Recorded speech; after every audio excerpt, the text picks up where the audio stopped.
These are the most emotional moments on the Joe Rogan Experience podcast. Beginning with Joe Rogan Experience number 1987, where Joe Rogan and guest Jelly Roll listen to E.M. Tongi's emotional American Idol audition. Yo, let me show you this other kid. Yeah, so he was just crying. Watch. Oh, before they turn off all the lights, I won't read you your wrongs or your rights. Time is gone. Oh, I'll tell you goodnight, close the door. Look at them chill bumps, Joe. I'll tell you I love you once more. Time is gone, so here it is. I'm not your son, you're not my father.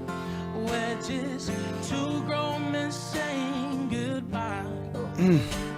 No need to forgive, no need to forget. I know your mistakes and you know mine.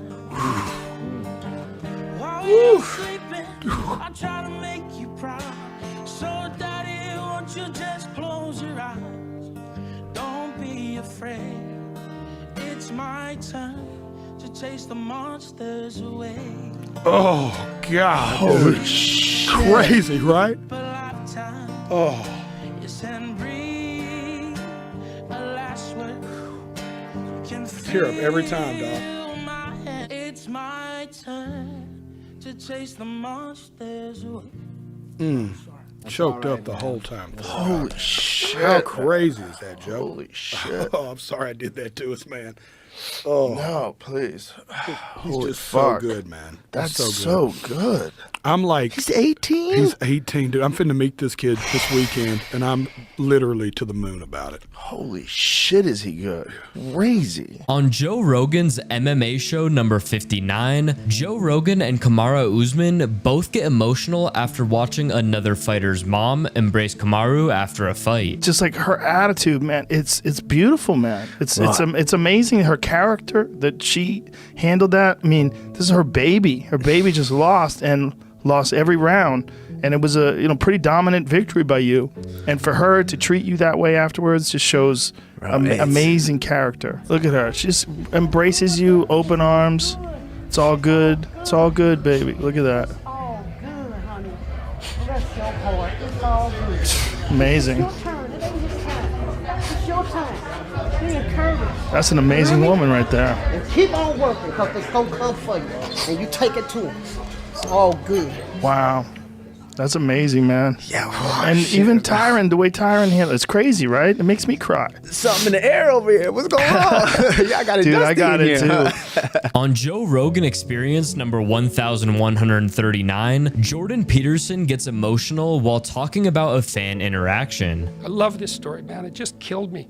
I was in LA. You know, it's rough downtown in LA in places, around the Orpheum too. And Tammy and I, my wife, because she's traveling with me and is a big help, by the way, we were wandering around downtown LA the morning after the talk. And we're walking down the street, and we were on streets we probably shouldn't have been on. We were walking down the street, and this car pulled up beside us, and this kid hopped out, and he's a good-looking Latino kid, 20, 21, something like that. He jumped over, and he said, he's all excited. He said, "Are you Dr. Peterson?" I said, yeah. And he said, "I'm really, really happy to meet you. I've been watching your lectures for like a year and a half, and I've been trying to put my life together, and it's really working. I'm really doing way better. I really wanted to thank you." And so it's lovely, when you're walking down a kind of rough area and somebody pulls up beside you and they jump out of the car to tell you how much better their life is. That's a pretty good morning. He ran back to his car. He said, wait a minute. He went back to his car and he got out his dad. They came over together, and his dad was just smiling away, like a real smile, And they said, look, like, we've really been working on our relationship for the last year and a half, and it's going just great. We want to thank you. And the father said something like, I'm really happy that you got my son back to me. It's like, yes. You're getting very emotional about this. Well, it's something, Joe. Jesus, I've seen like 150,000 people in the last 2 months. And this is what you'll have a chance to talk to Ruben about this too. This is what it's been like. It's so positive. I can't believe it. On Joe Rogan Experience number 1987, musician Jelly Roll starts crying when explaining why he writes music. So my mother was a woman who struggled with extreme mental health issues and drug addiction, and she would never come out of her room, Joe.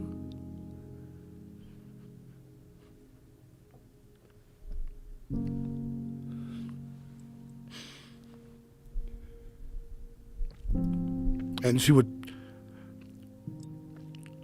come downstairs and she'd throw a record on. And she'd light a cigarette at the table.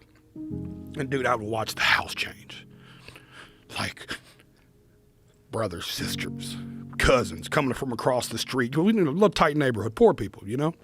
Neighbors coming over. Her friends start flooding the house. And she held court. Joe, I would watch our kitchen turn into a nightclub. And she'd start telling stories. And listen, we didn't have Google. We had to believe the bitch back then, right? You know what I'm saying? Like,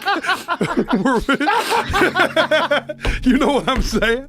So she would be like, James Taylor wrote this about his drug-addicted mother. You know what I'm saying? Or something, and play Fire and Rain. Right. Or she'd be like, Bette Midler wrote The Rose About, and we're just like all captivated. And then she'd play The Rose, and we're all crying in the kitchen together. And it's like, and I didn't understand, because I'm a kid, right? But something changed in her when the record went on.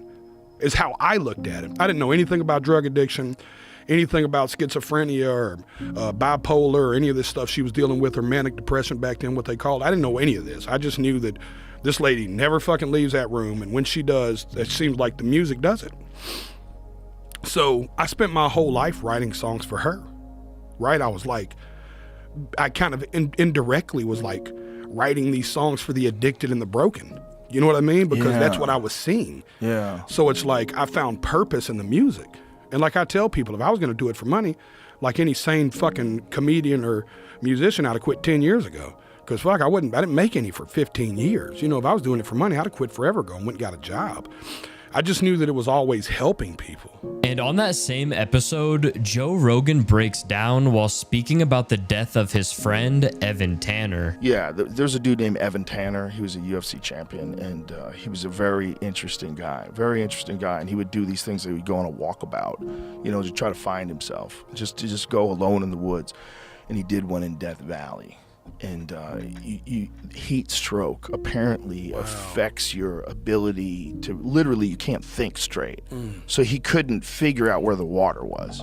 He just couldn't figure out where it was. Because like, I don't know, I've never had heat stroke, but the way it's described, it's like, it doesn't matter how tough you are.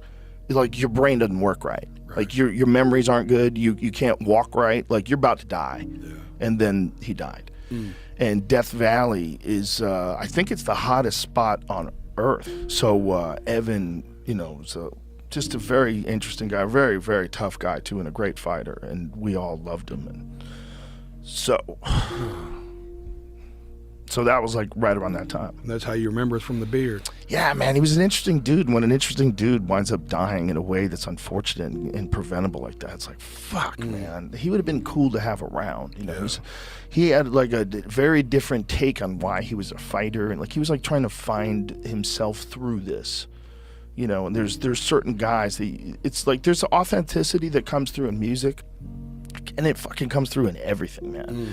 It comes through in fighting too. It comes through, there's certain humans that are just so authentic that when they're out there, you want the best for them. You want to see them fight. On Joe Rogan Experience number 1036, Joe Rogan gets emotional when praising his friends. You always knew that I appreciated you as a comedian, and you always knew that we were friendly and we had some gigs together, but it took us getting drunk to like hug it out and go, dude, we're having so much fun. Like, I'm pretty sure I cried. You definitely cried. Yeah, so that's not like I didn't want to bring that up. Wow. Yeah. I'm crying right now. Yeah. I really am crying right now. Yeah, because it's like, because I knew you're a good dude, man. You were funny as fuck, and I knew where you were because I had been where you were.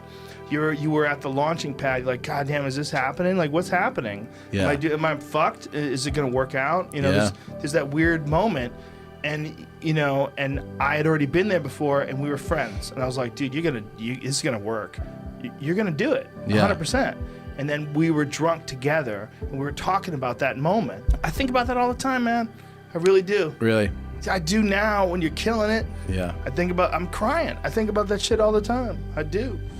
You know, to see someone that you, like when I met you in like 2007, I mean, you'd obviously like been doing comedy a couple of years, but you were trying to figure it out. Yeah. You know? Anyway, that's going to be today's video. If you guys did enjoy, please be sure to leave a like and subscribe with post notifications on. And without further ado, I will see you guys in the next one. Have a great rest of your day. Peace out.